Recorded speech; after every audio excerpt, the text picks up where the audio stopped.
பாஜகவை சேர்ந்த பல்லவி அப்படிங்கிற ஒரு எம்எல்ஏ சமீபத்துல மீடியாவுக்கு ஒரு பேட்டி கொடுத்திருக்காங்க. அடிக்கடி ஏமா கரண்ட் கட் ஆகுது அப்படின்னு கேட்டா, ஒன்னே எனக்கு தெரியல, அந்த துறை சார்ந்த மினிஸ்டர் கிட்ட கேளுங்கன்னு சொல்லியிருக்கணும். இல்ல இவங்களுக்கு தெரிஞ்ச உண்மையை சொல்லியிருக்கணும். உடனே எடுத்த வாய்க்கு இதெல்லாம் திமுகவோட சதி. திமுக தான் எல்லாருக்கும் ஈவில வேலை செய்யறவங்களுக்கு எல்லாம் காசை கொடுத்து கரண்ட கட் பண்ணு சொல்லிடுறாங்க. ஹலோ மேடம், நடக்கிறது உங்க ஆட்சி.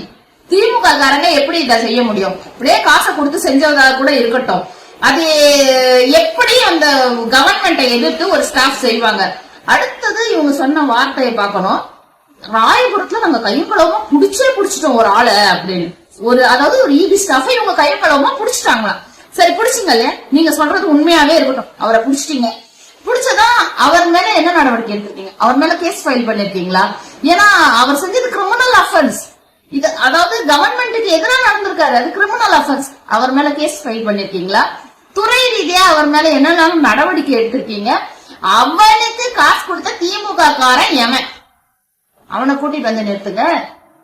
யாரெல்லாம் நீங்க தப்புன்னு சொல்றீங்க இல்லையா, நான் புடிச்சேன்னு சொல்றீங்க இல்லையா, புடிச்சனா நீங்க சும்மா எடுத்ததுக்கெல்லாம் ரீல்ஸ் போடுற கட்சி தானே உங்க கட்சி.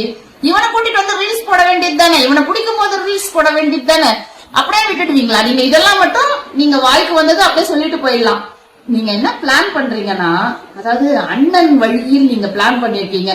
இந்த 5 வருஷம் நம்ம ஓட்டி ஆகணும், நமக்கு ஒண்ணுமே தெரியாது.